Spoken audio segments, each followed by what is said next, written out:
parish giving scheme, the reason it's been introduced is because we believe that it's a great opportunity to parishes, and we hope that by the end of this session you will feel quite comfortable and see the benefits that it can offer to you. Some people from the roadshows and emails that I've received have asked, why is it mandatory, and why are we saying by the end of December? It's not mandatory. You don't have to join the parish giving scheme, but we believe it is an excellent opportunity, and it offers you that a chance of another way of collecting donations, if nothing else. So I thought it's not starting till April. The parish giving scheme starts whenever, as soon as you cuts off. The gift aid service that we provide at Diocesan House will cut off in April, Right. but the parish giving scheme is available whether you join it or not, and you can join it now. So the sooner you register, the sooner you can start having some benefits from the parish giving scheme. And because we will be stopping the gift aid service by May next year, it gives you a chance to migrate people who are interested in donating to the parish giving scheme and taking some of that workload away from you. I think that's okay. I'll hand over to Steph now, who will take us through the introduction to the parish giving scheme. And like I say, then there'll be some feedback from parishes who are already using it, and then we can move into questions and answers. If you have any burning questions, please, on the reactions thing, put your hand up, and we'll try to address them as we go through. And while you're not talking, please put your mic on mute so we don't have feedback. Okay, thank you very much. Steph, over to you. Hi everybody. As Jennifer said, my name's Steph Hartley. I'm the relationship manager at the parish giving scheme. I've worked here now for 8 years, done a few different roles within the scheme, but now I get to go out and meet our lovely dioceses and parishes, which has been an absolute pleasure. So let me introduce you to the parish giving scheme.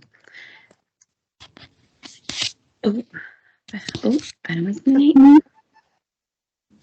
Right, so the parish giving scheme was created by the church for the church. So back in 2008, the parish giving scheme was created by Gloucester Diocese, and it very quickly became very popular with a couple of dioceses coming on board.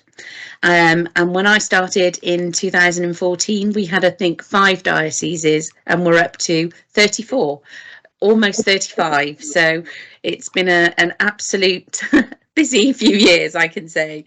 And one of our core values is that we would like to advance regular giving in every church, and that's something that we are living up to every day. The scheme is simple to manage. It reduces the administration and paperwork on your treasurers and your gift aid secretaries. It's an easy to access monthly and annual statements that you can log on to the website and view securely and download. It helps the transition to a cashless society. We all know that COVID myself, I always use my phone or my card, very rarely have cash nowadays. But so this is one of the things that will help with that. It's stable and often increases planned giving. We've got the inflation re-increase scheme, which I'll go on to talk about in a few minutes, which will combat your static giving. It will also, excuse me. But yeah, we'll come on to that in a minute. And it's efficient and regular reclaiming of your gift aid. So all your regular giving through PGS is collected on the 1st of the month, and we always then submit a gift aid claim about the 3rd working day of the month, and then as soon as we receive that monies from HMRC, it's very quickly passed back to the parish. But we'll go into that more detail as we go on through this presentation. And as I said, the protection against static giving with the inflation re-increase option. So it's a trusted and secure solution. Your regular giving, there's 3 different methods how your givers can sign up. They can sign up by telephone, very quick and easy to do, a couple of minutes on the phone. We're based in Gloucester and it's a very friendly team. It's one of the parts of the job that I really enjoy. You never know who's going to be on the other end of the phone, if they're talking about their garden, but it's just lovely that we can take that time to give some reassurances and set up a direct debit for your givers in a timely manner for their chosen parish. There's also the online option, which is very secure. They can do that very quickly and easily through the website. And also we do offer the paper version of the gift form, which can be sent to us by post, but obviously with Royal Mail strikes and things and Christmas post, that may take a little bit longer to get to us at the moment. So we do have the 2 other methods of signing up to regular giving. We've also got something I spoke about just a minute ago, the inflationary increase scheme. So any of your givers will have the option to sign up for it. It is an optional sign up.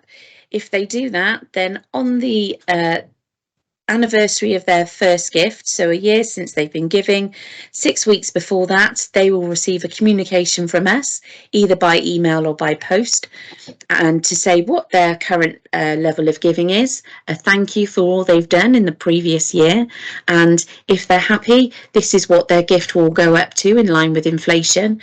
And if they're happy with that, they needn't do anything further. But if they want to give us a quick call, we can make any adjustments to that as they see fit on their own personal behalf. Again, it is just a benchmark, and the giver will always remain in control of their gift. And also we have the one-off giving solution, which is coming very soon, by the end of the week, I believe, although please don't quote me on that, but there should be an emails coming out shortly. And that's something that we've listened to. Parishes have been asking for this for a long time, so hopefully that will also be another method of giving through the parish giving scheme that you'll be able to take advantage of. So how it works: the givers set up their gift and it's always collected on the first working day of the month. We then make any adjustments and do our reconciliation and prepare our bank files on the 3rd of the month, and that then goes through the system and it is paid back to the parish on or around the 10th of the month. So if the 10th falls on a weekend or a bank holiday, it will always hit your bank account on the Friday before. And gift aid, as I said, is claimed on the 3rd working day of the month. HMRC's current service level agreement is 5 weeks to pay back, but it's very rarely hits that mark, and it's usually paid within a week or 2 of the gifts being paid into your parish account. This is what your statement will look like. It will have a list of all your givers. It will have in the description part here, this is what will appear on their bank statement. So it will indicate that it is their parish giving scheme gift, PGS thank you, and their unique reference, which is their direct debit reference. We do have some calls sometimes from givers that get confused between the direct debit and the standing order, and this is the way that they would tell that on their bank statement. Their contact ID is their unique reference within our database. And then you have the donation received for that month, the gift aid and the total. So these 2 totals here, so the donation received, the grand total will be what will hit your bank on or around the 10th of the month, and then the gift aid will follow shortly after. Then at the very end of the statement, you'll have the frequency, so whether givers choose to give monthly, quarterly or annually, and whether or not they've opted into the inflationary increase scheme. There's also a box at the bottom where it indicates your joiners and leavers for that month. And as you'll see on here, we do have givers that wish to remain anonymous, and that can be quite easily because they misunderstand it, or they don't know who's going to be looking at the statements. So sometimes just a brief explanation to say, you know, the statements are only viewed by the treasurer or the gift aid secretary, and it's not shared any wider, is usually enough to put people's minds at rest. However, we do have a church that I know of within Gloucester Diocese who the treasurer is also the funeral director, so he's asked all the givers to be anonymous. So you do go from one extreme to the other. So just to give you a little bit of updated information, as of the 18th of November, we have over 74,250 givers that are currently set up with the parish giving scheme. Of that, we remit each month to just over 4,500 parishes, and 89% of those are opting in to gift aid, their gift with us. And of those 74,250 givers, 51% opt into the inflationary increase scheme, which is fantastic. And just to add a little bit of background onto that, since we have been our own limited charity, limited company and a registered charity since 2014, we have received and paid back over 331 million in gifts and gift aid, which I find completely, it amazes me. People's generosity, it's just fantastic. Absolutely. Oh, sorry, there we go. So just to recap then on some of the statistics, we have 34 fully launched dioceses, we're soon to be 35. We offer 3 different methods of giving regularly to your parish, and we have the one-off giving option coming soon, which can be done by debit card, credit card, Google and Apple Pay. In December, we processed over 74,000 donations or gifts, and we remitted over £5.3 million in gifts and over £1.1 million in gift aid, which is just phenomenal. Absolutely. And I'll leave those up for a bit. If you've got any, want to contact us at all in the future, or if you've got any questions that we don't get through today, please feel free to drop me an email.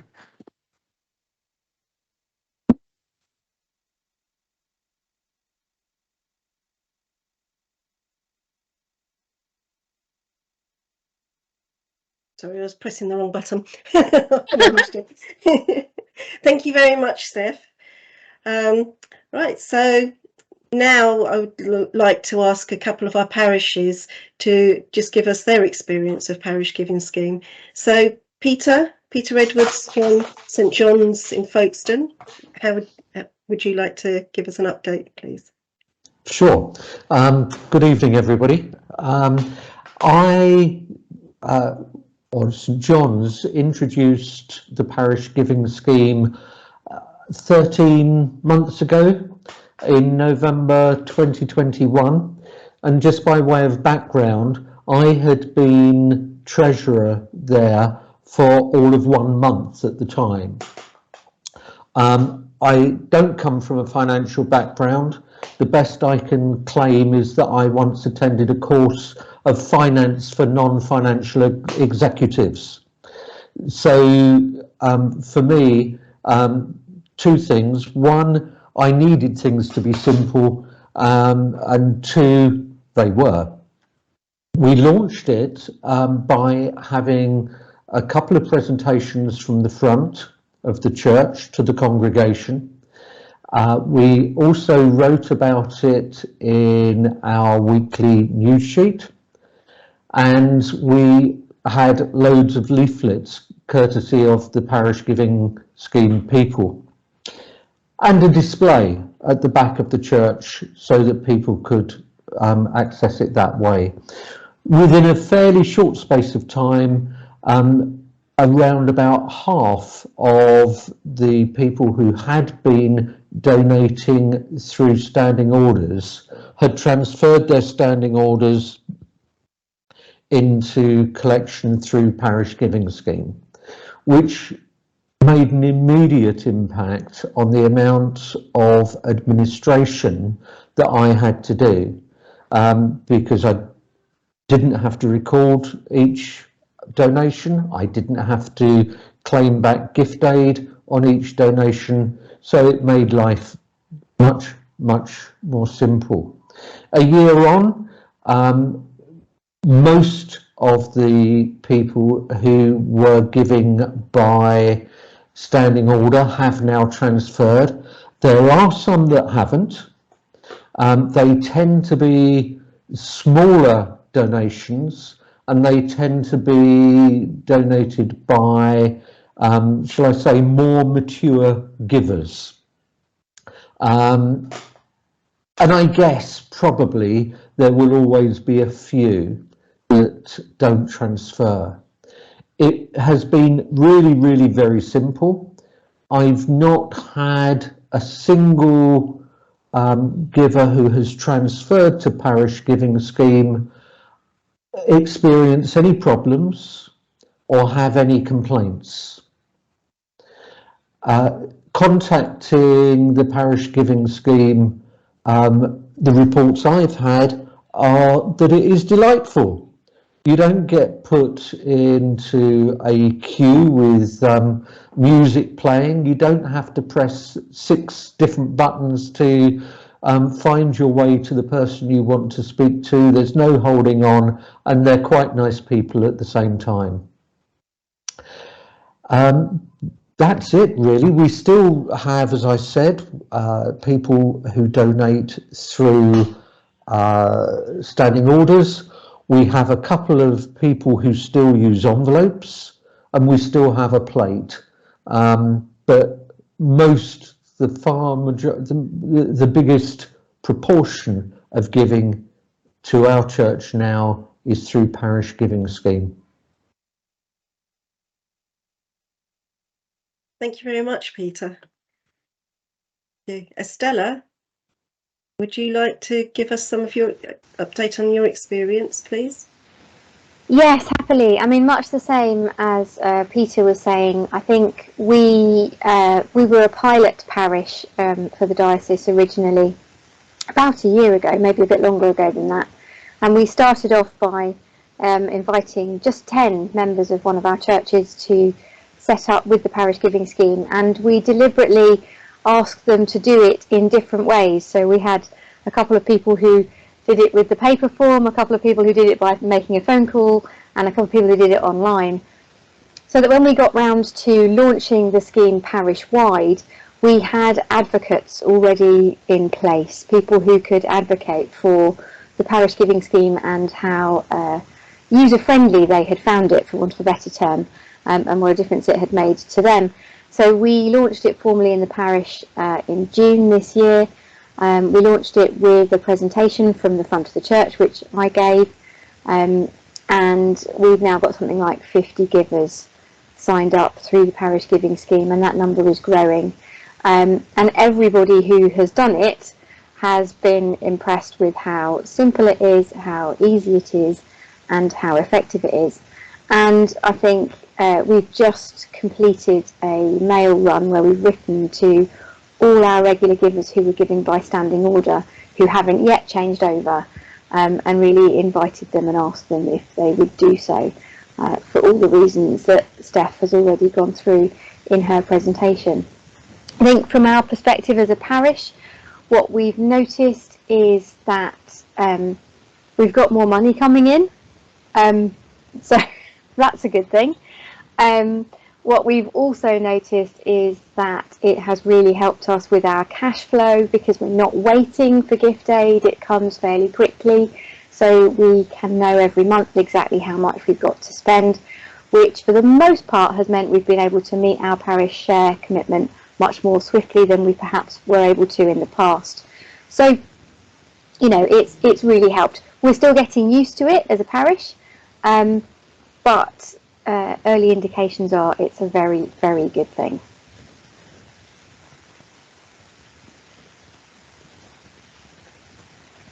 Thank you very much, Estella. Thank you. Leanne, you've got a burning question? Would you like to ask it? Yeah, there was a couple of questions I had. The first one was we're looking to move our bank account shortly.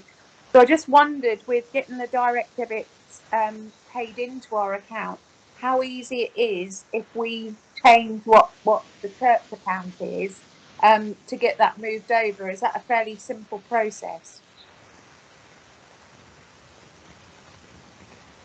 Yeah, very simple. There's a change of bank account form that's on the website. All you need to do is pop your old details in, the new bank details, and send that with a copy of the pay-in slip, and a couple of members of the PCC need to sign it, but it's very quick.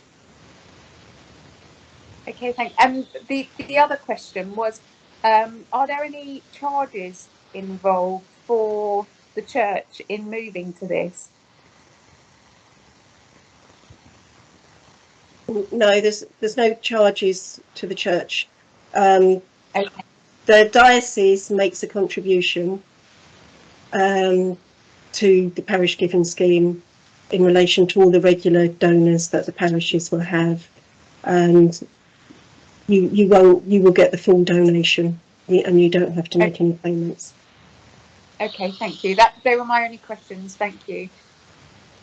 I know there's a few other people who've got questions, but Steph was going to run us through just her understanding of what other dioceses have done for rollouts and some top tips from parish giving scheme on what to do.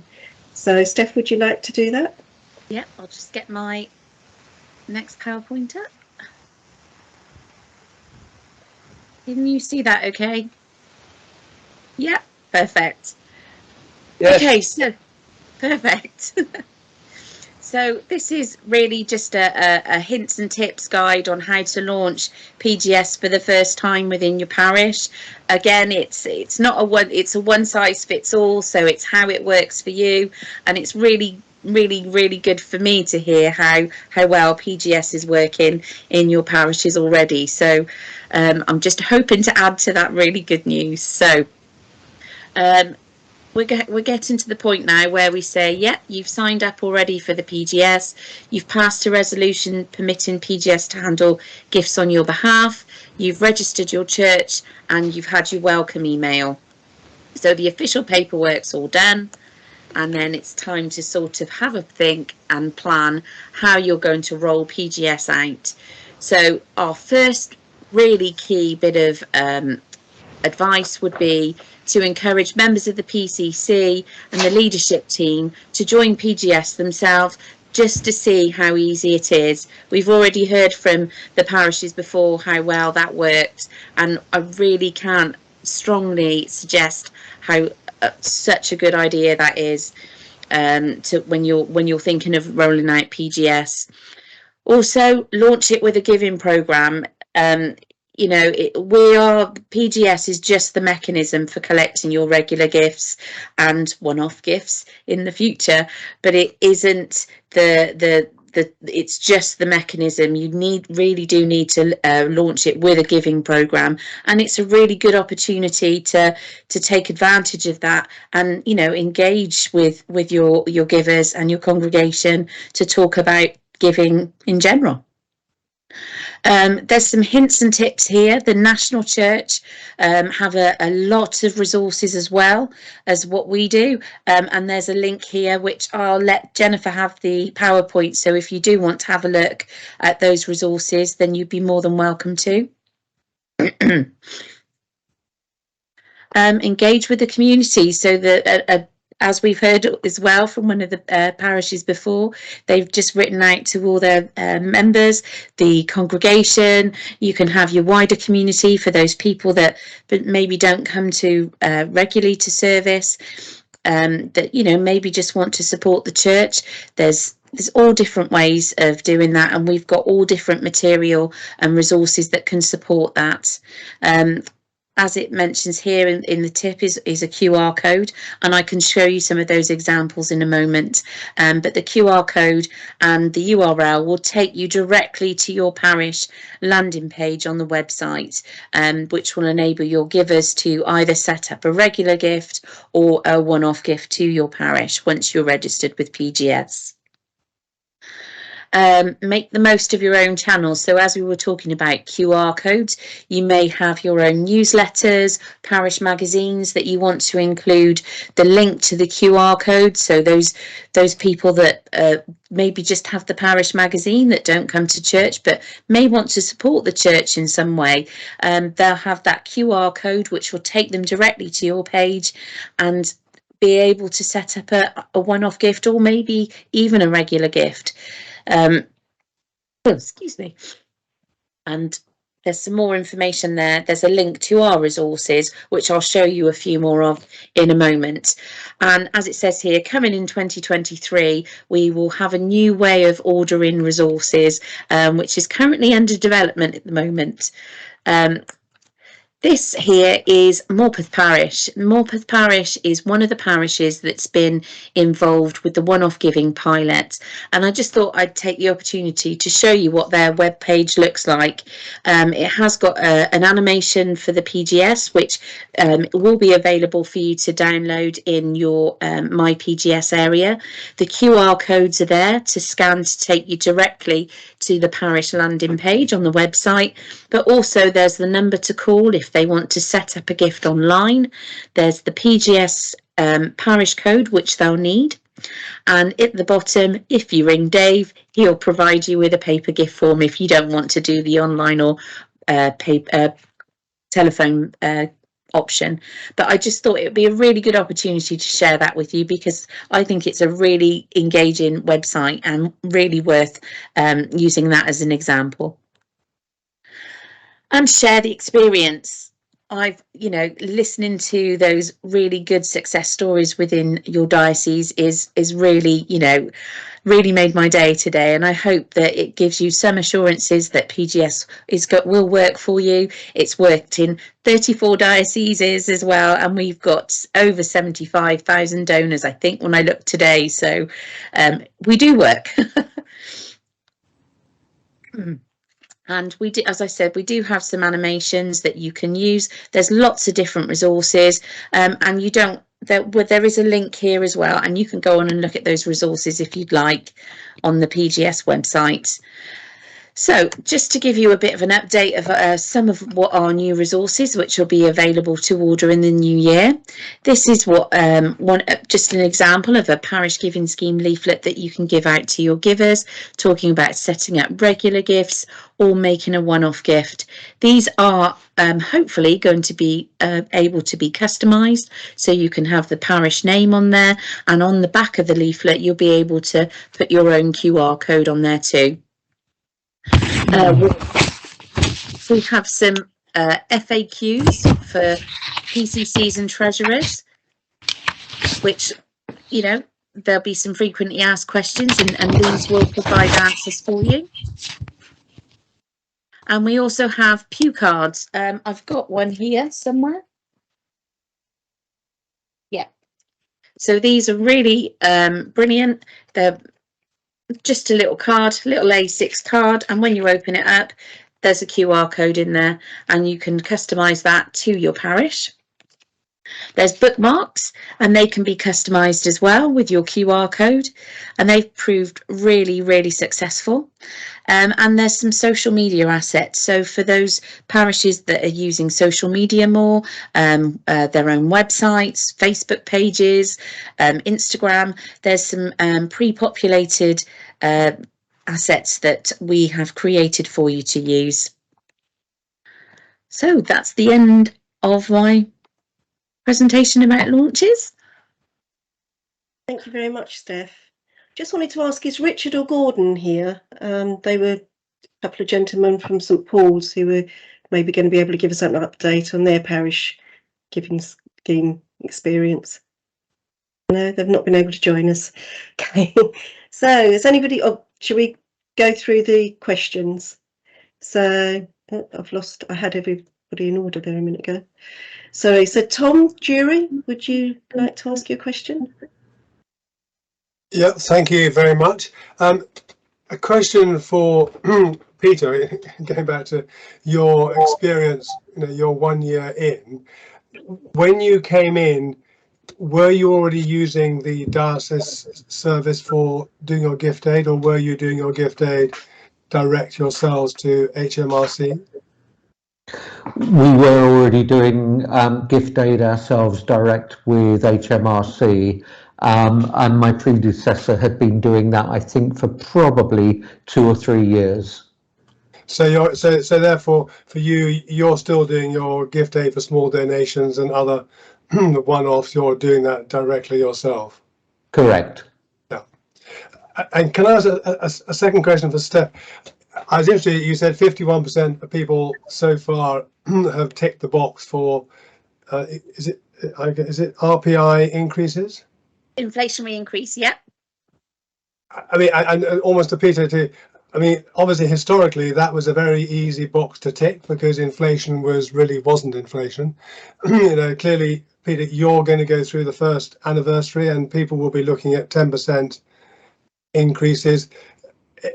There's clearly no cap. I mean, how does that work? So people, if they don't respond within 6 weeks of getting their letter, then they will be, in your case, all your donors will be increasing theirs by 10%.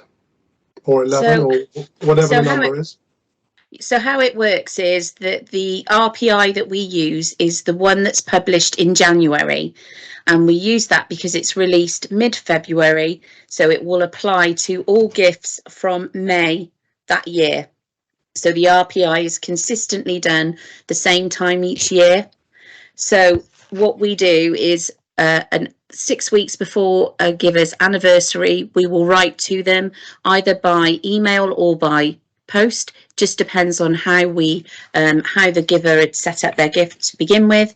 They will, as I said, it will detail what their current gift is, what their gift will go up to. If they're happy, they needn't do anything further because they've opted into the scheme. If they want to change that at all, they just need to give us a call in the office or drop us an email, and we will make those changes. Usually the changes that are made are rounding it up to the nearest pound, because a lot of people don't like dealing with pence. That's one of the things that we found. I do have some stats for you. So of that 51% of givers that sign up to the inflationary increase, 93% of those are giving in line with inflation each year. They're not making any changes to their gift.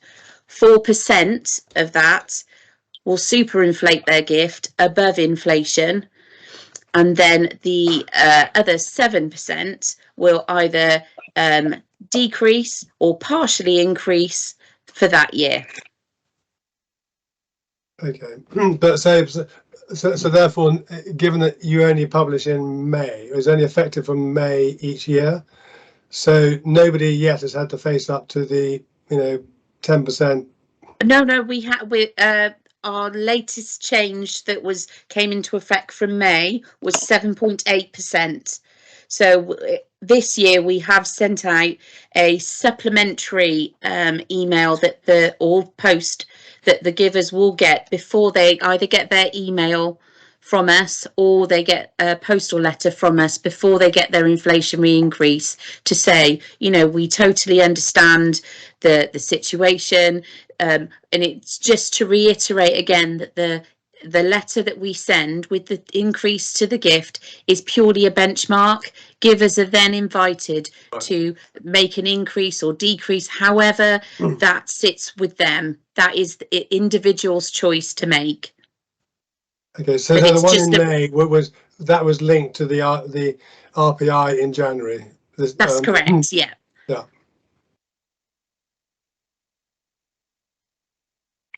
And one last question. You say you do monthly, quarterly, and annually. You don't do 6 monthly. No, we I think very, very early on in 2008 they did that, but there was no uptake for it. So for consistency, we stick to monthly, quarterly, and annually. Okay. And Steph, I was just wondering if Yep. if after 6 weeks you start taking the direct debit and somebody then comes back to you and says, we didn't want to do the inflationary increase, what do you do Yep. then? So there's a couple of things we can do. We can make any amendments to the gift if the donor is happy, giver is happy. So we can increase, we can decrease, we can do whatever the giver wants. And don't forget as well, because it's a direct debit, they are covered by the direct debit guarantee as well. Thank you, Steph. You're welcome. Thank you. No more questions. Thank you, Tom. Peter Brewer, would you like to ask your question? Yeah, it's a matter of question of curiosity. Currently, the turnaround to get gift aid is approximately 5 to 6 weeks with the following wind. This time with this parish gift scheme, it's only 14 days. How does that work in actual financial terms? Because have you got money up front before you get it from the HRMC? No, so what happens is when we submit our gift aid claim, we always say that it can take up to 5 weeks, and that's always been the case. However, HMRC usually pay back within a couple of days. So but sometimes they can take that full 5 weeks if they do further checks on the claim, it goes through that check-in procedure. But you know, majority of the time we're receiving the gift aid very quickly, but we do have to caveat that with it can take longer. It can take up to 5 weeks. But so basically, because you're a large organisation, you've got it worked out. They're happy and familiar with you, so they're much more likely to have a quick turnaround. yeah, I mean, we have got a good relationship with HMRC, but as soon as we receive the claim, it's very quickly instructed. The bank files are prepared or in advance, and the payment is submitted. So it's usually a very quick turnaround. Within 3 days, it will be in the parish bank account. Okay, thank you. That's all. You're welcome. Well, from the diocese point of view, just to explain why it takes so long, is we've got a third-party software. So when we receive your claim, we're getting it on an email. We have to save down the spreadsheet. We load that into the third-party software. Any new declarations, we have to manually key them in. Any GADS claims, we're manually keying them in. Louise, is there anything else you can think of that we do that's to... Yeah, you're on mute, sorry. We have to just double check all the spreadsheets, you know, because sometimes they don't add up, you know, so you know, we're getting them all through spreadsheets. So yes, it just takes a little longer. Yeah, so we've got 200 odd parishes, so it breaks our heart. We really want to do it quicker, but the 5 weeks is, you know, like, it breaks us to get that done. And if anybody's off sick or anybody's on holiday, that makes it longer. And we're actually paying out as soon as we're making our claim to HMRC. We pay the parishes.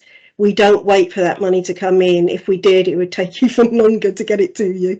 So we do think at the end of the day, going with the parish giving scheme and even claiming from HMRC yourselves directly, it will improve your cash flow and you'll have more certainty. Yeah. We're just a middleman at the moment. I've got no complaints about what you do currently. I think it's wonderful. As far as I'm concerned, rather than me having to do it, I think it's absolutely wonderful.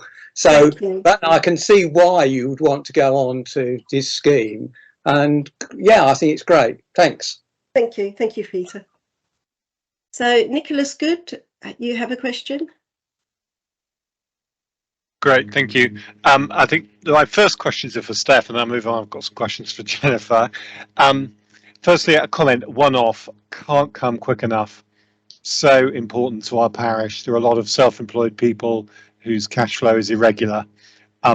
Just to check, is there any plans for that to be by bank transfer as opposed to just debit card?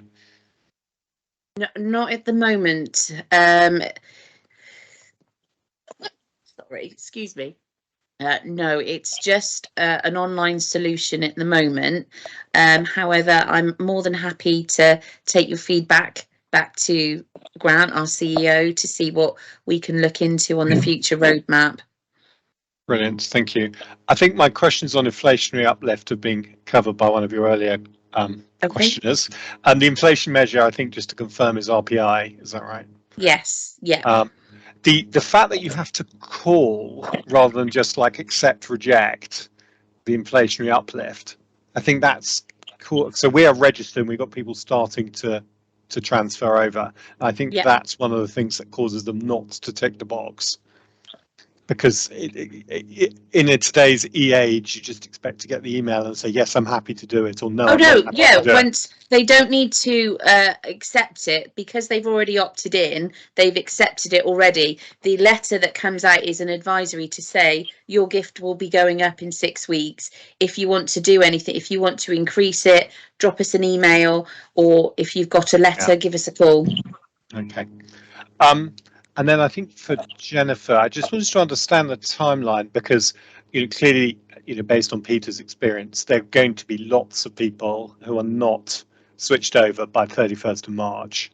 I mean, I can tell already with our congregation, that's what it's going to be, which, given we currently claim through you, means we're going to have to set up with HMRC, which I have done previously for a previous church, and it was a palaver and it took a long time.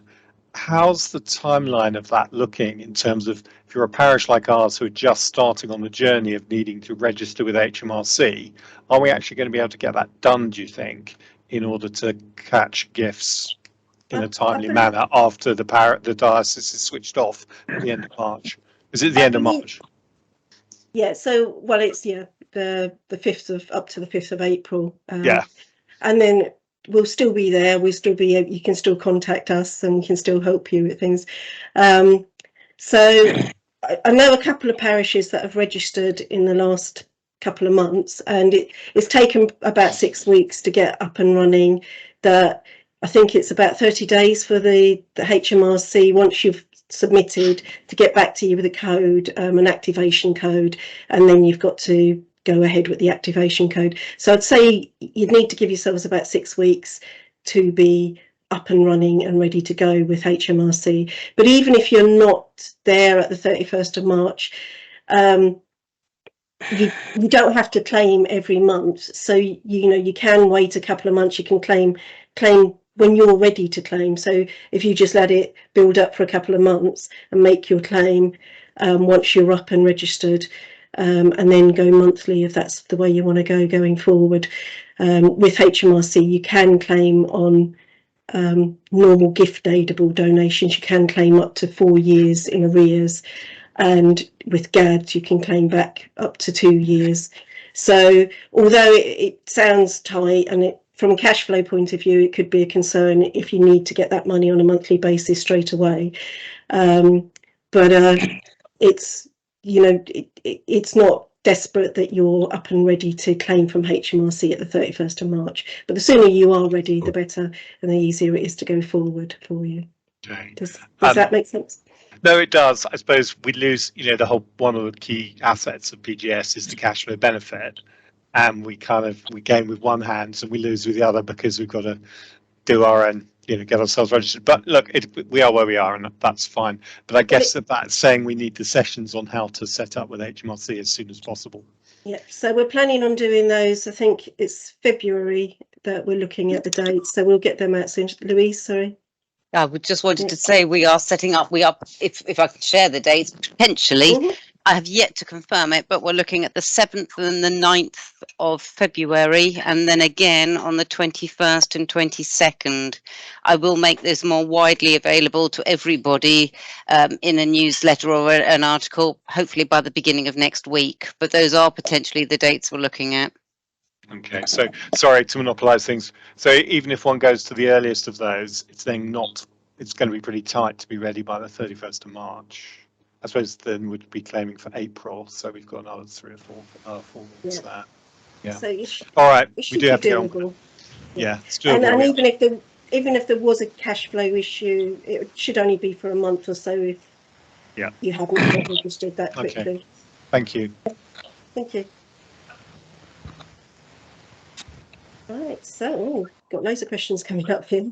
There was a couple of chat questions, so I'll just ask those here. So there's one from Peter at Newchurch, where, if I'm understanding you correctly now, you've got individual churches that you want to register with Parish Giving Scheme rather than registering as a parish. Is that right? Hi, yes, it is. Thank you, first of all. You've done a good job clearing up a lot of things that I've had on my list of things to ask you. Well done, this meeting. Yes, we, in the Romney Marsh here, we've got about 14 churches and 11 parishes now, because we've merged two or three parishes into one, which means that we're district church councils. How can we get our individual churches to register for the PGS, or does it have to be the parish as a whole? That's up to you. So there's two choices. You can register the churches separately, or you can register them as a parish as a whole. That's down to that's for you to decide. That's up to you. But if the paperwork and everything says parish, we are not a parish. I think Parish Giving Scheme, or PGS, is what we were originally set up with, but it's a church. You can register churches separately. It doesn't have to be a parish. I'm sorry if that's confusing, but yeah, you can register churches separately. Even if you've got one bank account, you can still register them separately. We actually have separate bank accounts, so that's not an issue. That's no problem. So yeah, you can register them individually. Right.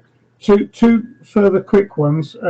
I think you covered one of them. QR codes are going to be available to put in church to allow visitors to donate. Is that correct? Excuse me. Yeah. So once you register, you'll be, when you go to your landing page on the PGS website, it will pull information through. Excuse me. I'm just going to have a quick drink. Oh dear. Oh, sorry about that. Like to borrow mine? Thank you. Don't make me laugh because it makes it worse. On a landing page of a parish landing page, sorry, there will be information that's pulled through from a church near you. So one of the key things that I should have said is, before you register, is to make sure that your A Church Near You page is up to date, because that information will be pulled through. But on that page as well, there will be your QR code, which you can download. And I believe there's 3 different formats, but there's also your URL, so the link to the website if you didn't want to use a QR code. But they're very easy to download. Thank you. And I think we're probably getting towards the HMRC setup bits and pieces. I'm not sure if there's more of that to come or whether we've had as much we're getting, but thank you very much for your help. You're welcome. There will be more HMRC information to come, and we will be setting up some sessions early next year. So hopefully we can be there and help you through anything. But if you've got any immediate questions, just email us at the parishgiving at diacant.org, and we can answer those questions for you. So I've got another question here from Alison Moore. She's asked, and I think this will be Peter and Estella maybe that can answer these questions. During the transition, when donors changed to PGS from standing orders, have parishes experienced a drop-off in income over 1 to 2 months? Obviously, maintaining steady income without any bumps is critical. So, Peter, shall I say something on this?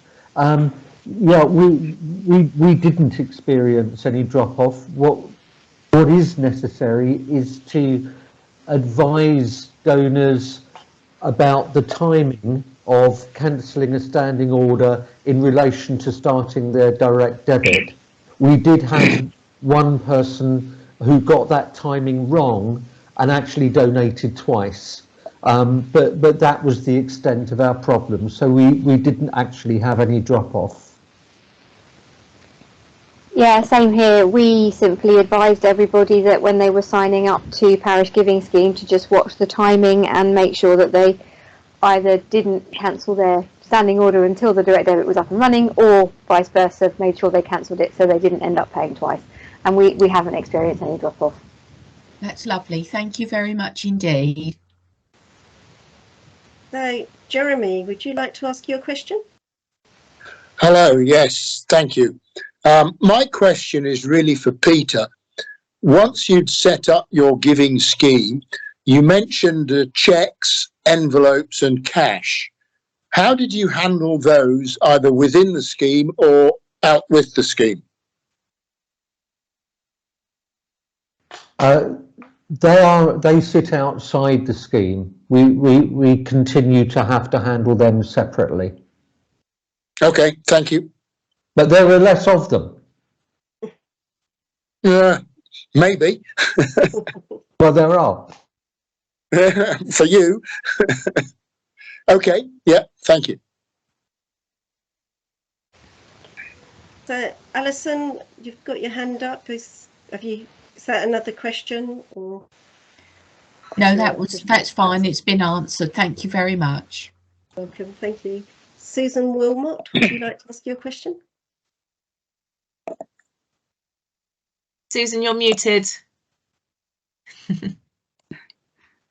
Sorry.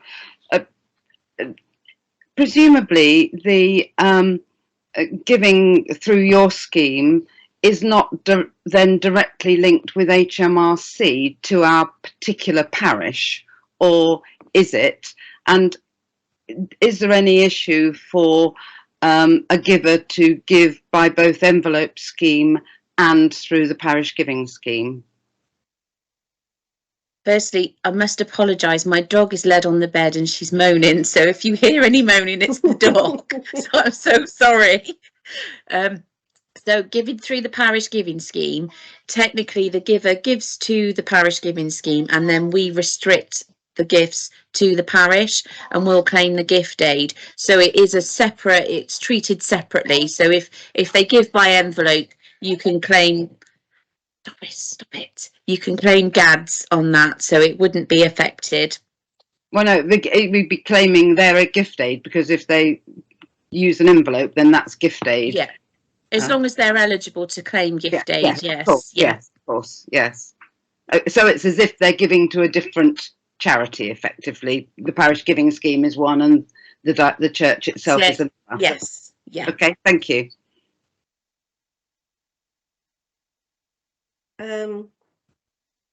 Next, so Jennifer, I'm not sure if you've seen Peter has popped in the chat that he'll need to go in 10 minutes. So if there are any specific questions for him, for Peter Edwards, we should take those before he goes, ideally. Definitely. Thank you, Anna. Are there any questions for Peter Edwards? It might be best to unmute yourself and speak, because there are lots of hands up. But if you've got a particular question for Peter, maybe just shout. Jim Sullivan. Jim Sullivan? Hello, Jim. Hi. Yeah, I think Peter's probably the best one. The parish registers with HMRC as an entity, but do we have to register GADs as individual buildings under the current regulations? Because of the gift aid to that sort of donation is specific to a building, not a parish.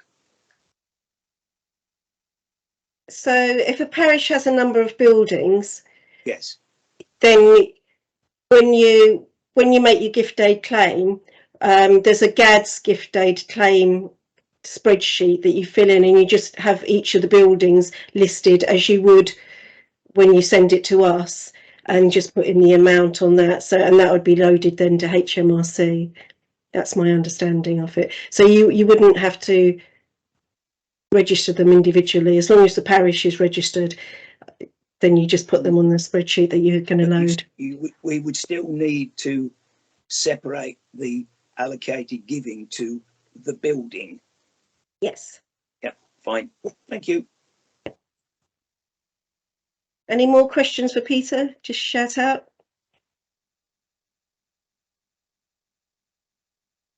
No? I think you might be free to go, Peter. Thank you very much. Thank you. Thank you Good for night, everyone. your insights. Thank you.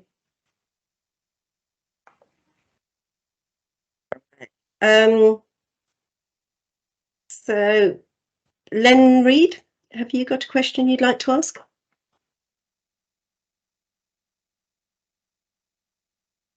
Len, you might be on mute. I can't see you, but I can't hear you.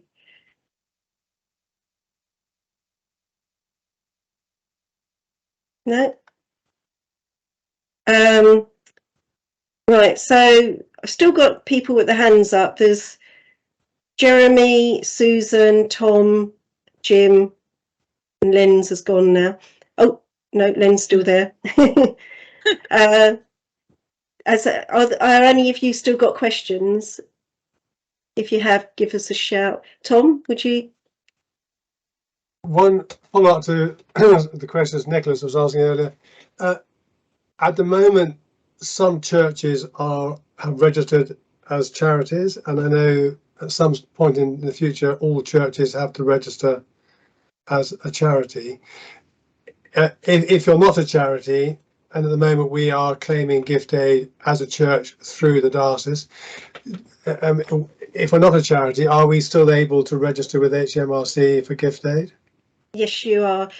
Because you are a charity, you're just not registered with the Charities Commission, but under the parochial church, I can't remember what it is, the PCC measures of 1956, I think it is, all churches are charities. They're accepted charities. So, and you can find out. I can send out some information. We did send out information before on, if you go on a church near you, you can actually download a certificate that says you are a charity under these measures.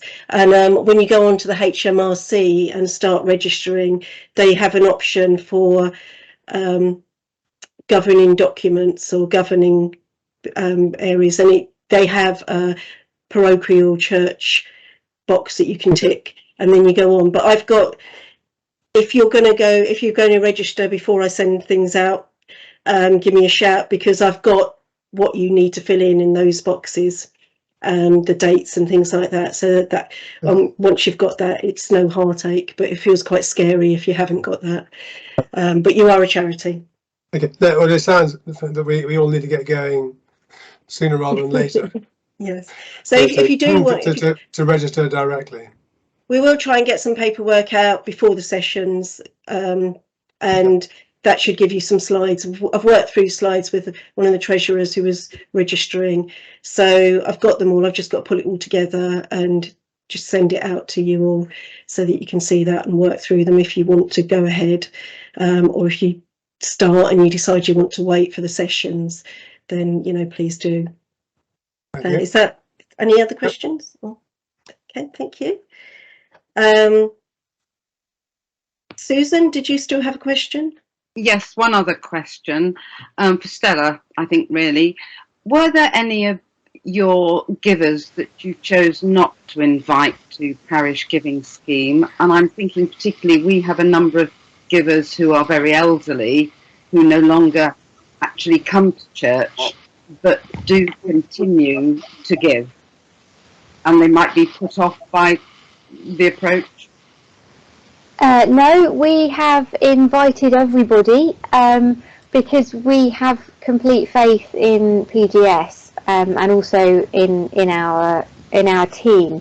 So obviously, as well as being able to pick up the phone to PGS directly to make the change, they know who our gift aid secretaries are. They know who they can pick up the phone to and say, either I really don't want to do this, can I just carry on as I am, or can you help me, or whatever the question or query might be.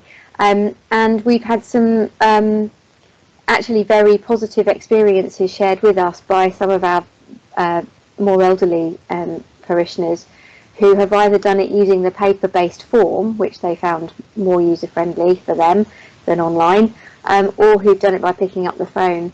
And they've reported that they found the experience, you know, very easy and enjoyable, actually, just picking up the phone and talking to somebody. So we haven't had any negative feedback on that. I mean, obviously, there might be people sitting at home with their letter thinking, oh, I'm not going to do anything about this. But if there are, I haven't heard from them.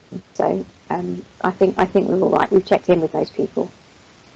Okay, thank you. And I think the thing to say to people is but people don't have to join the parish giving scheme. They can carry on donating to you in the way that they've always wanted to. And if you're concerned, maybe that's something that you can emphasise. But the good thing about the parish giving scheme is, like Estelle and Peter have been explaining, is it does give benefits. It does save time if the majority of people have moved on to it, or even only half of quite a large congregation have moved on. It will save the gift aid secretary and treasurer's time, reduce the amount of transactions that are going through your bank statement, and it just opens up to more opportunities for you in ways that you can get donations or receive donations, and it helps your cash flow. So anybody who's already donating to the church is donating because they want to support the church and help the church, and the parish giving scheme is just making life that little bit more easier for the church, hopefully. So most people probably would be quite happy to move across, but if they're not, they don't have to, and they can carry on donating to you in whatever method they choose. You don't want to turn away donations.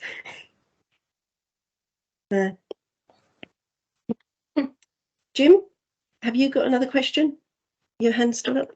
Oh, you're on mute. No, I was trying to wipe away my little hand up and couldn't succeed. No worries. Has anybody else got any questions they'd like to ask?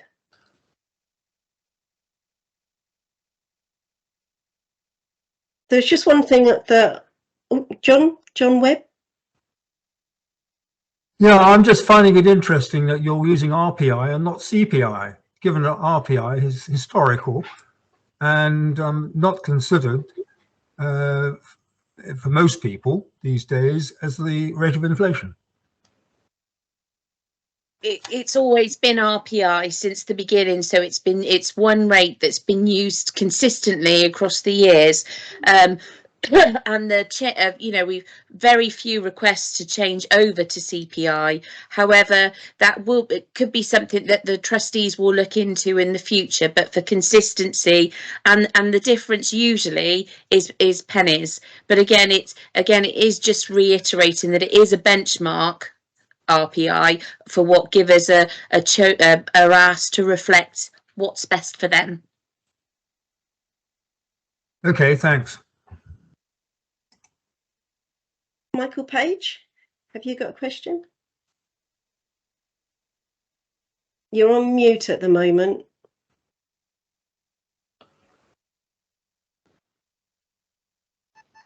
Is that better? That's it. Great. Yeah, I suppose if you've got half of your congregation that are the PGS system and the other half not, the ones that are not, you're as a treasurer or whatever, you're going to have to do the HMRC route, aren't you? Yes. Yeah, I mean, as far as I'm concerned, that's a lot more work on me. It shouldn't actually be any more work than you're already doing to send stuff to us. In fact, in some ways it would be less, because we ask for scanned copies of declaration forms and things like that. I don't think HMRC would ask to see them. They assume that you keep those records if they should happen to audit you. So, and the form that you would fill in for HMRC is the same that we ask, same columns, the same information that we ask for. The only extra work for you is, rather than attaching those to an email and emailing them to us, you would be logging into HMRC and loading that form. I mean, I'm talking about after April. Yes, that's what I'm talking about. Yeah. Yes. Yeah. So, and the parish giving scheme, everything that they do, you'll just see the money coming into your bank account, so you don't have to manage the parish giving scheme. Yeah, I'm not worried about that one. It's only the I'm not HMRC. Well, like I say, with the HMRC, you'll be giving them exactly the same information, and you'll be providing them with less scanned information. You know, things where we ask you for more documentation, they won't be asking for that. They'll expect that you just have that filed away should they want to see it. So you will be filling in one spreadsheet. I don't get any information who gives what. You know, I just get a plate and. Oh, so it's GADS. It's GADS you're talking about then. Sorry. So for GADS, that's you log into your HMRC login, go through a couple of screens of what's your name or who are you, and then you just put in the number for the GADS and you press submit. Unless, if like Jim, you've got a few buildings, then it's a spreadsheet you would need to fill in to load. But it actually, you wouldn't need to send an email, you wouldn't need to attach information. One of the things that we haven't mentioned today that came out heavily yesterday, Peter did mention it, is that you don't have to check that we've done what you asked us to do, because you'll have done it straight to HMRC, type that number into their screen, press submit, and then you just wait for them to pay you, which should be within 2 weeks at the moment, maybe 5 weeks if they're going through checks. I suppose what it is, because I just haven't got a clue what all this HMRC work is. That's my problem. That's it. So we will be doing sessions in early February, and we'll send out some invites within the next couple of weeks to those. And if you come along to those, hopefully we'll be able to take you through some screenshots and explain what you would need to do. And we'll have some treasurers there who are already claiming from HMRC, and Peter Edwards, having just said it, we're going to ask him along as well if he can make it, who will be able to tell you what they do, how difficult it is, and if it's people that have moved away from submitting to us, which there is one lady for definite, they'll be able to say the difference between what they were sending to us and what they're doing for HMRC. So do come along to those sessions. Yeah. And big thing that worries me, you know, because I haven't got a clue. I mean, I must admit, the other thing you mentioned this morning, QR code, I haven't got a clue about that either. I'm a bit of a dinosaur when it comes to computers. Yeah, well, I still struggle with QR codes sometimes. I can never find the app on my phone or that. But people don't have to be using them. They're just a handy way of getting donations for people who've got smartphones and know how to use QR codes. So it's not you have to use it, but it's something you can leave in your church. If people know how to use it, or they've got a younger person with them that knows how to use it, then it's a quick way of getting a donation. Yeah, because we haven't got any of these sort of things in the church. It's either cash, you know, these little devices. Like some contactless ones, yeah. So the QR code, you don't need them for that. You just need your smartphone. Is that right, Steph? So the QR code, you could, if you just put your camera up to it, it will come up with Parish Giving Scheme. You click it and it takes you to the web page, but it'd be the parish's web page. But as Jennifer was saying, it's just one of many resources we've got. It may be that you decide to get someone to help you put a poster up with the QR code, and that's it. That's as far as you do it. But, you know, for an example of putting it on the back of the parish magazine, potentially, you know, for those people that maybe don't come to church, that maybe want to donate near a Christmas or harvest or, you know, Remembrance Sunday, there's that option there. So there's lots of different resources, but there'll be lots of guides and things on the website so you can read through and see what we've got, but what works for you as well. Yeah, as I said, just a matter of, you know, I'm a bit of an old dinosaur with these things, you know. Okay. And just talking about sharing the parish giving scheme information, as we've gone along, I mean, in my mind, if you're registered with the parish giving scheme, even if you haven't got a lot of people actively donating on a regular basis, although I think once you get it going, you'll realise what a benefit that can be. It's something that you can just leave the parish giving scheme information, like have a little leaflet with that there saying donate to our church, we need your support, whatever. And if you go to school events or go down the local pub or wherever you think there may be somebody who would pick that leaflet up and might go, oh, I might do a donation. And now that they can do the one-offs, that's even better, because, you know, people might not want to sign up to regular, but they might go, do you know what, I'll give the church, you know, a one-off donation. And you don't have to do anything. As long as they've picked up that leaflet and they've just gone to the parish giving scheme, you'll just see that money coming to you without any other extra effort for you. So, you know, I just say to register just for that chance, just for that opportunity, if nothing else. But if you get the more people that you have that are donating via the parish giving scheme, the better your cash flow will be through gift aid, and it will be a little bit less work for some of you. It'll be a lot less work for others of you, depending on the size of your congregation. Okay, so Peter at New Church, you've got another question? Hi again. Yeah, I think I'm just summarising here, but am I correct in assuming that plate donations in church and envelope donations in church and wall box donations in church are all able to be put onto the HMRC giving, whatever it is? Yes. End of question. Bye bye. Thank you. Yeah, no, not bye bye, but thank you. Yeah. The only thing there is that, as you know, it's meant to be single donations of up to £30. Of course. But how people assess that, I'm not quite sure. But yes, so that's it. So you just go in and you just type it in as one amount into a screen and press the button, and that should be it. That's my understanding. I haven't physically done it myself, but from what I've been reading, that's how I understand it works.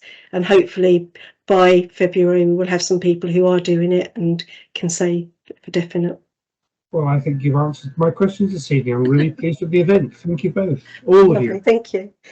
Estella, have you got something you'd like to add?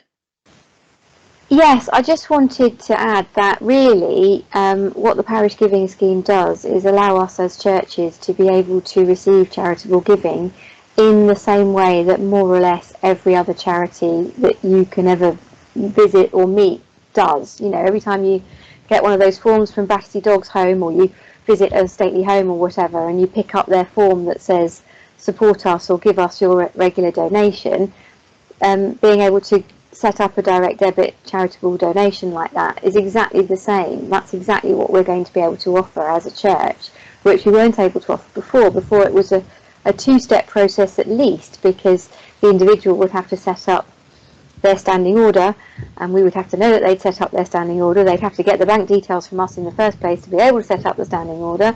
Then if they were going to gift aid it, they would need to fill in a gift aid form, which we would then have to process. Do you see what I mean? So it kind of makes life a whole lot easier for the people involved, and it just means we are just like any other charity. We're not some weird organisation that says, well, yes, we'd love you to give to the church, but you need to meet with our treasurer so that she can get you to sign a gift aid declaration, you know, or whatever. It just happens in one go.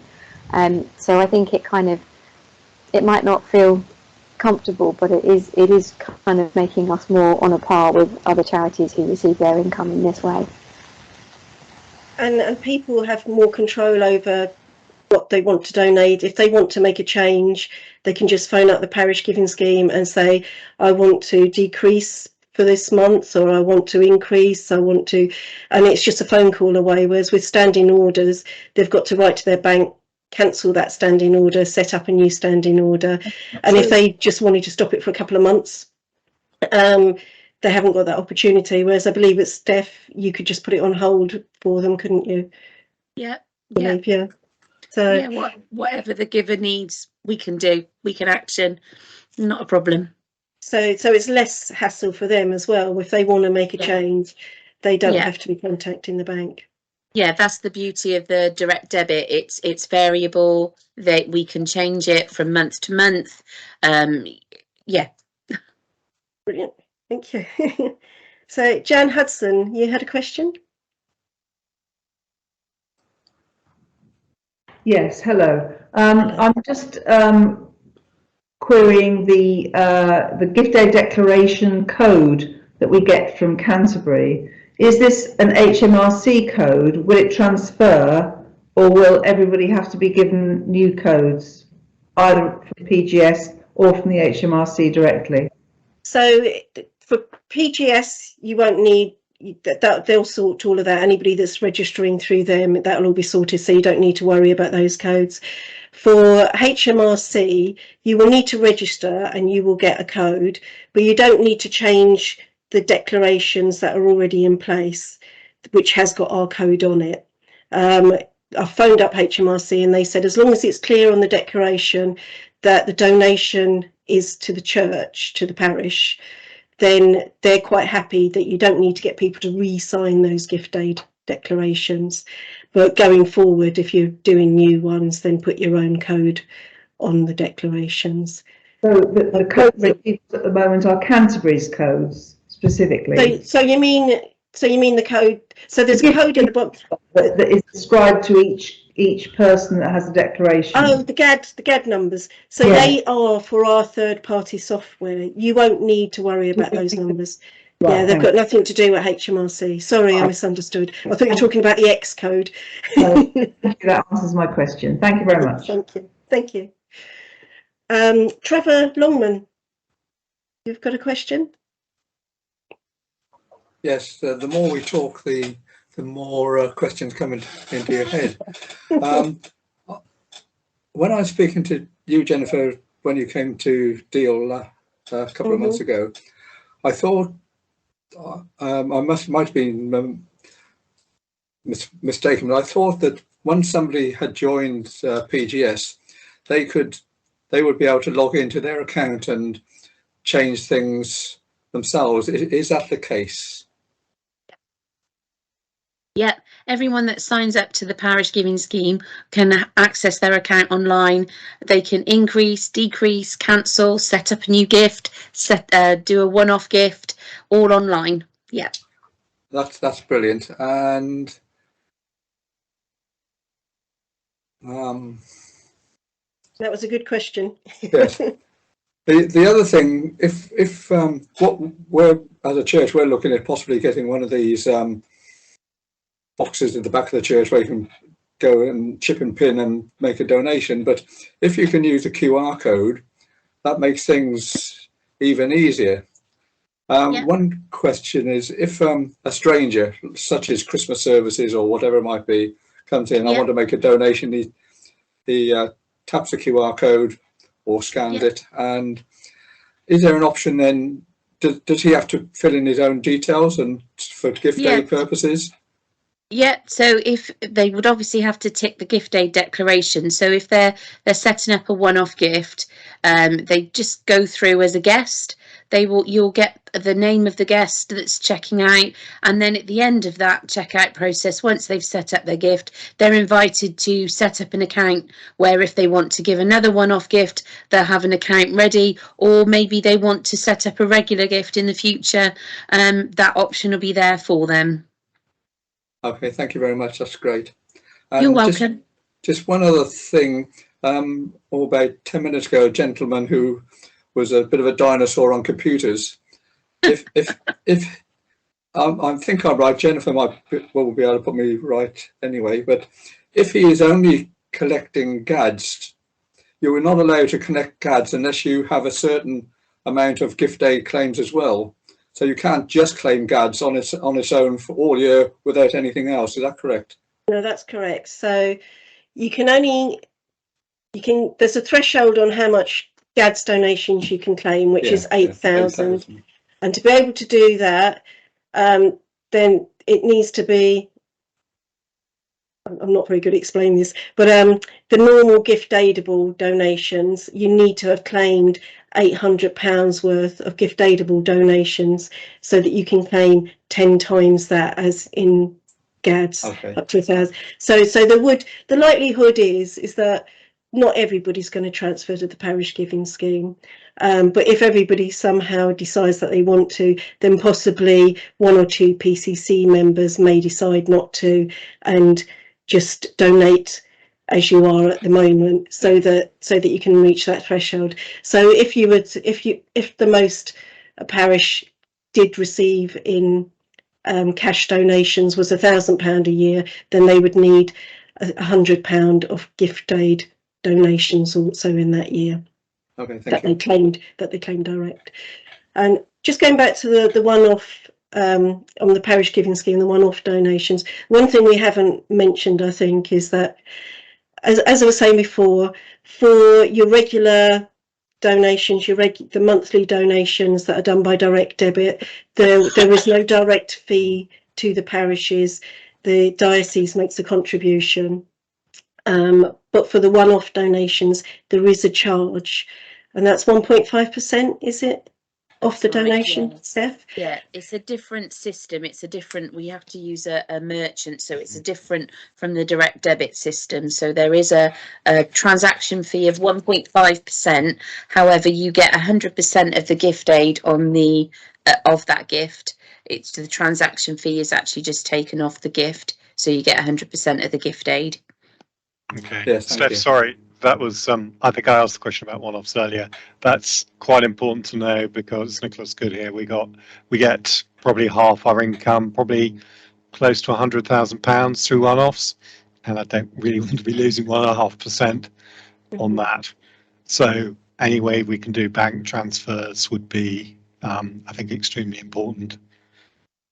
Okay, I can certainly put that forward to the to Grant, our chair of the our chief exec and the trustees. It's another way to do it. Sorry, this is quite important to us. So apologies for monopolising it. It's another way to set up an annual one-off and then cancel it after after it's gone through. So that's something that we have. It's not something that we would promote, because it would then be down to the giver to cancel that annual gift, and we have had occasions in the past where a giver has set up an annual gift for a one-off gift and then forgotten to cancel it later on down the line, and then it's been taken again the following year. So that option is there if a giver wants to set up a regular gift online annually and then cancel it after that gift is collected. That is an option that they can do, but it's not something that we would promote now that we've got the one-off giving. Okay, but it is an option. Sorry, final question along. Is it possible for any one donor to have an annual program like that, as well as alongside their monthlies? Yeah.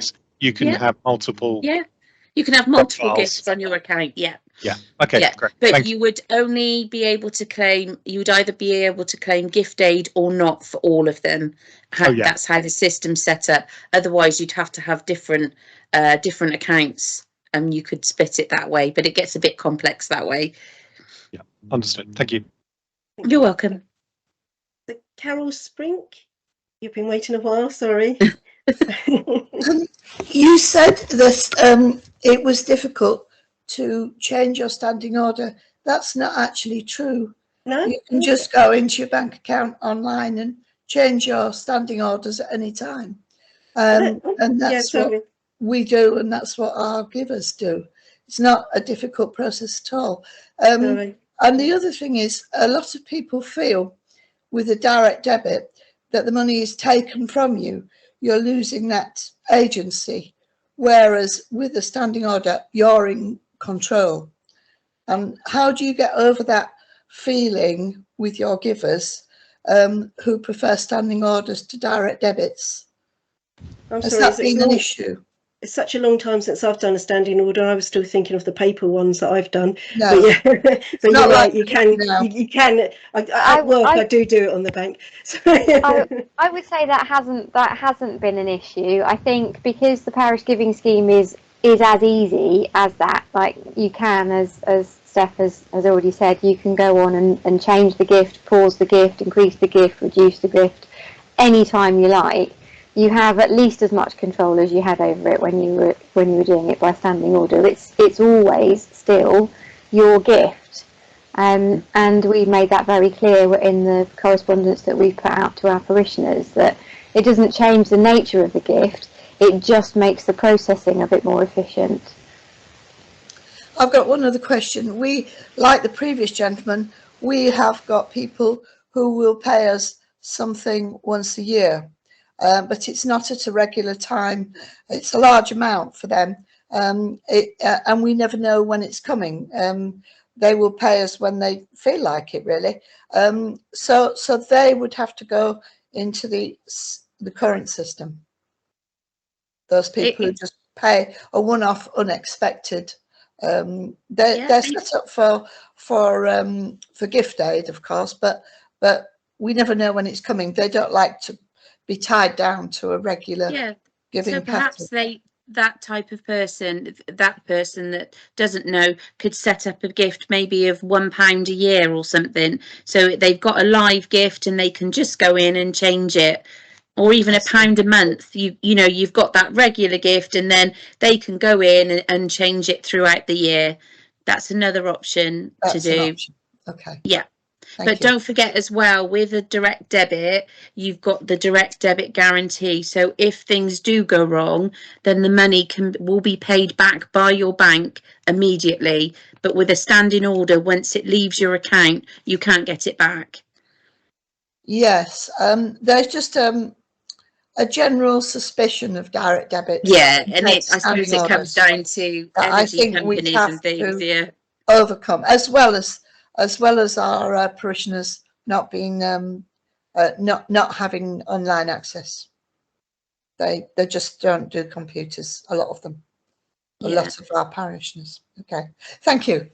You're welcome. PGS is at the end of the telephone, so they will make any changes that they're asked to do. So it's a very small team. Online.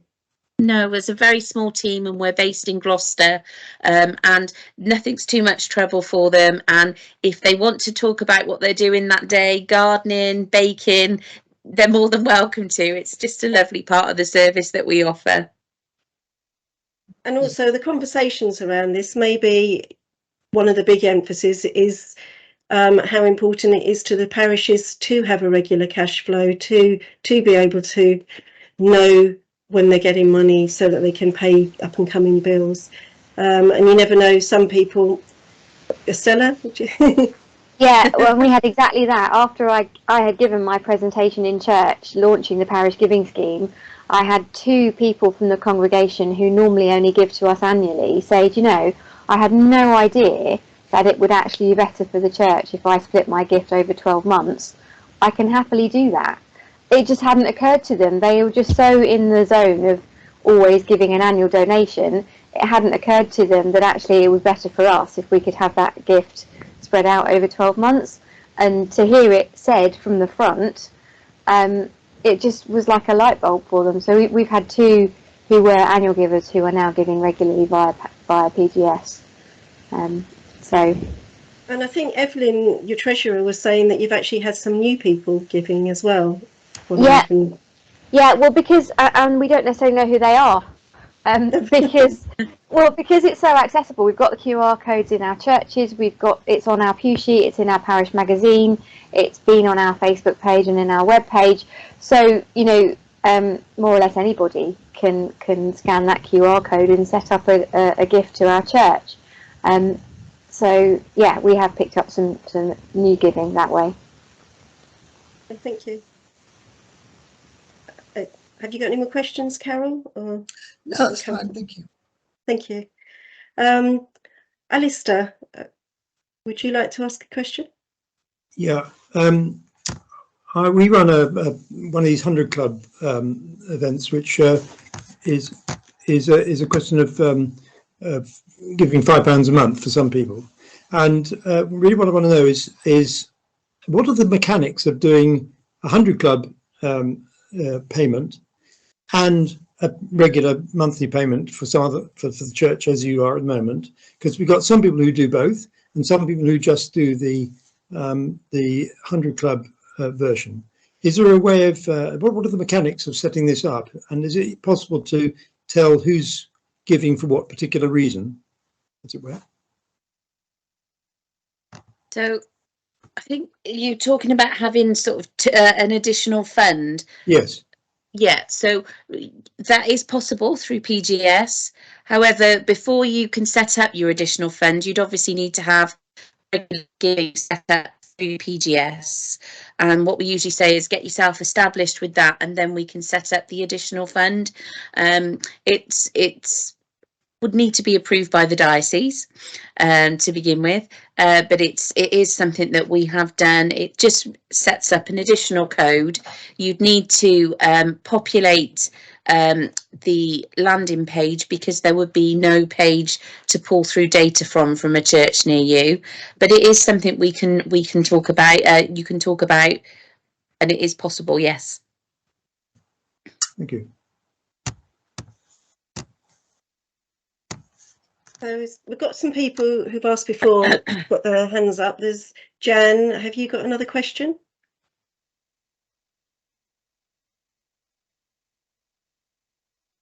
No, sorry, I'll put my hand down. That's okay. Nicholas, have you got a question? Sorry, I butted in and jumped the queue. Oh yes, sorry, no worries. And Estella, you've got your hand up. Did you want to say anything further? No. Okay. Well, oh, Patricia. Oh, you're on mute. You're on mute, Patricia. So. I have heard the answer to this question. I just check. If you have a QR code for one-off gifts, do you lose some of is there kind of a cost for that? I thought I sort of half heard, because I was getting my fire sorted, that you take some of the gift aid, you lose some of the gift aid on that, or do you get the whole gift aid? Get the whole gift aid, but you do have a charge on the main donation. That's right, isn't it, Steph? Yeah. So it's 1.5% on the one-off donation, but it's only on one-off donations, not on the regular ones. Okay, that's lovely. But you get the whole of the gift aid. So if it was £10, you get the whole of the gift aid for that £10, and just have the one 1.5 off of £10. Yeah, that's it. Yeah. Okay, thank you.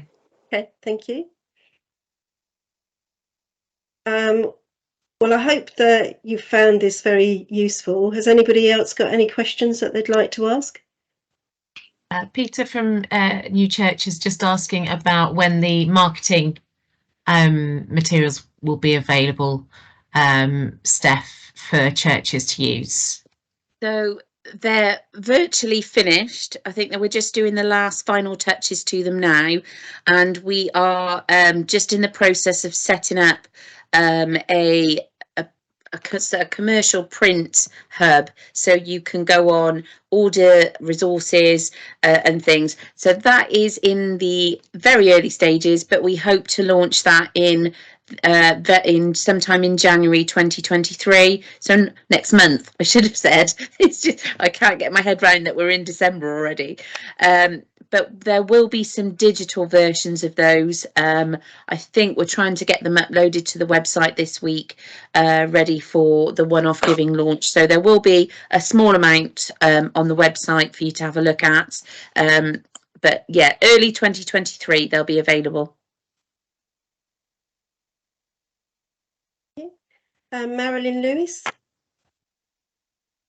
Oh, you're on mute. Yeah. Sorry, I was called away and I've just got a couple of questions. They might have already been asked, but could you tell me, do we pay for the literature that you're producing? Do we have to pay for it? I think that is, I'm not too sure what's happening with that at the moment. I think that is still a discussion that we need to have with dioceses and things. So that, as I said to Peter, the resources will be ready in January, and hopefully there'll be some decisions on that as well. We'll be able to let you know more in January. But the digital resources, sorry, will be free. Yes, they'll be available to. Yes, it's what we need. We might have to pay for them.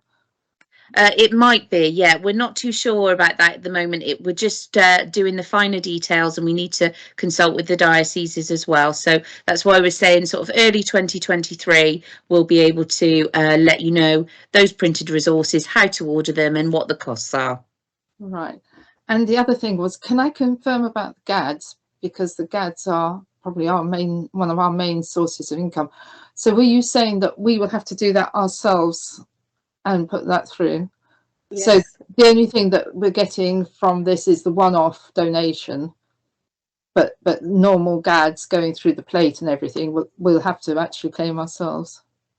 Yes, and that will mean registering with HMRC, which has got a lot of screens to go through, and you need to gather some information together on yourself and a couple of trustees, you know, like national insurance numbers and that. But once you're registered with HMRC, my understanding of claiming GADs, if you haven't got more than one building for the GADs, is that you would just go into the log into HMRC, go through the screens, saying who you are, and then you just type in the amount that you want to claim at that point and press submit, and that would do it. But as we were talking earlier, I don't know if you heard, to be able to claim the GADs, you will have to have some regular gift aid donate, or not regular, some gift aid donations that you've claimed during the year.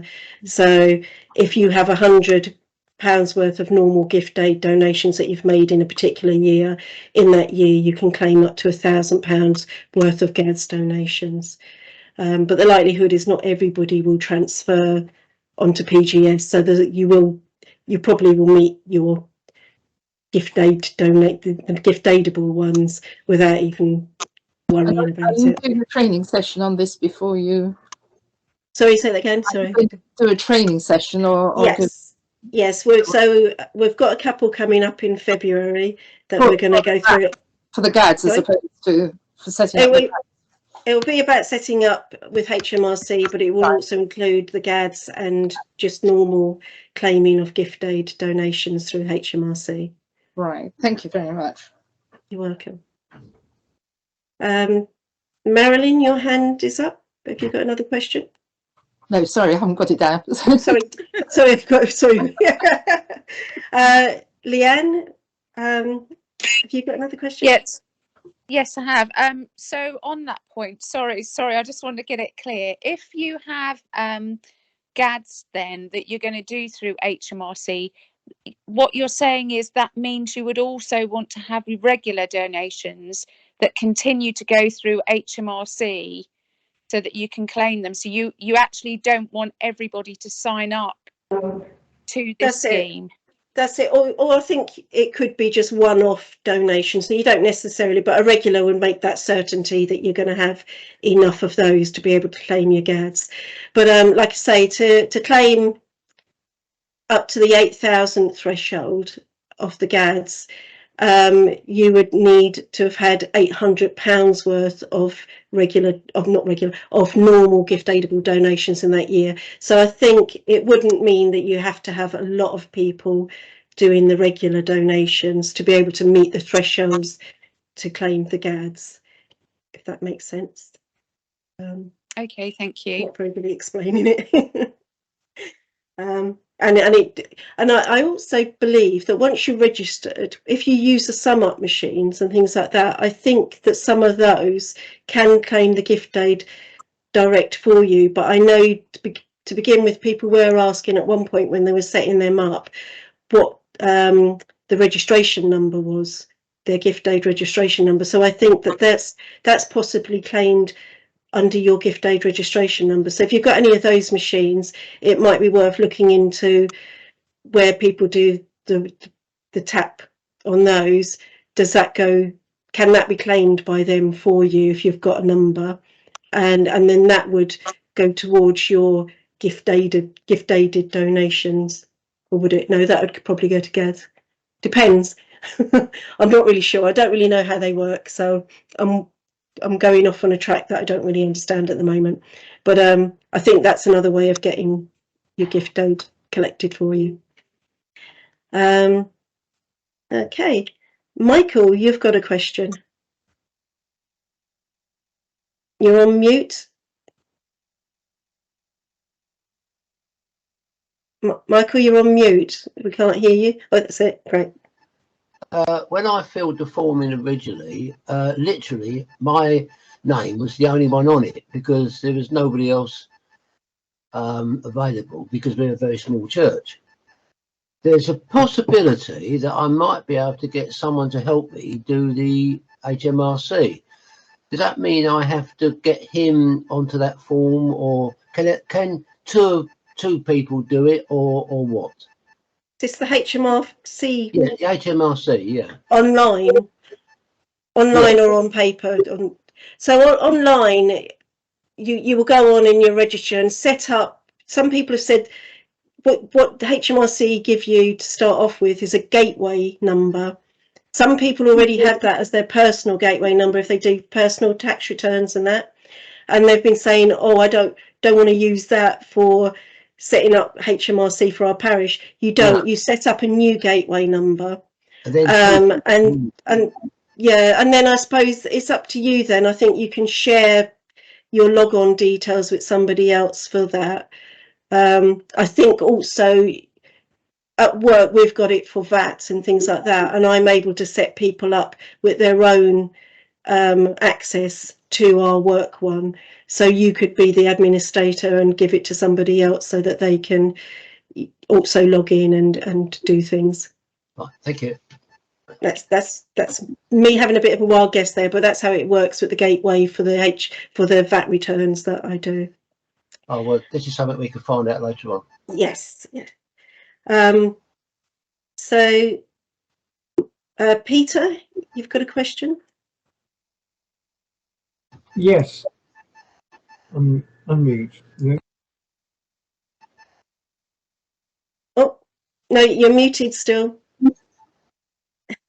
My battery's very low. I'm just going to go and get my battery charger. But if you want to ask a question, maybe if it's something that would have been for us, maybe. I'm desperate to ask my question. Yes, you confused me.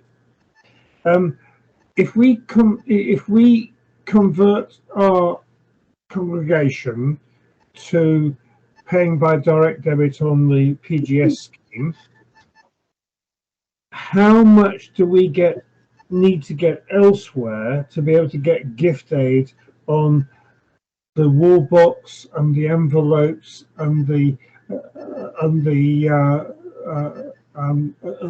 plate? You've confused me with some of the things you said recently.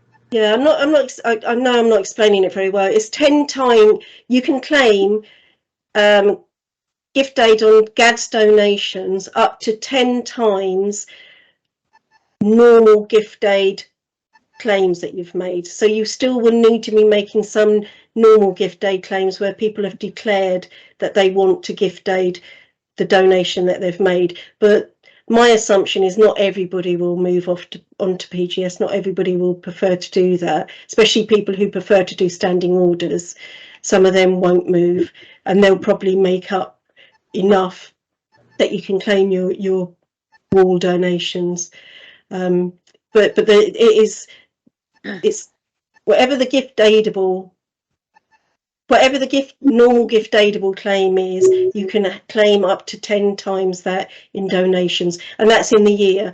So you could probably claim earlier on in the year because you expect to get up to that level. So if you've got £100 in the year of normal gift aidable donations, that means that you can claim on your wall donations, your normal collections, up to £1,000 of those for gift aid. So sorry, but do envelopes then count as part of that normal gift aid stuff? They can do. So if people have put cash in an envelope, but they've put filled in an envelope that has a declaration on it, then you could put them through as normal declarations, normal gift aid, and that would count towards the ones where people just throw in cash and you've got no identification. Right. So if I have a hash number on an envelope every week, month, whatever it is, then that's something which can account for that. If you've got yeah, if you've got something from them that's given you a declaration that's saying, I want this to be gift aidable. So some people's envelopes have that on them, then you can claim that. I'm going to have to go and get my battery charger, sorry. Okay. But if you want to keep asking, Louise may be able to answer some of I'll these keep questions. asking you and come back later if you like. Because candidly, we're a very, very small church. We have half a dozen people give monthly by standing order. If I transfer them all over to direct debit, then all we have left are the one-off contributions from people coming into church and a few pounds from envelopes. I need to be sure that I can claim the gift aid on the money box stuff that's given without having that in.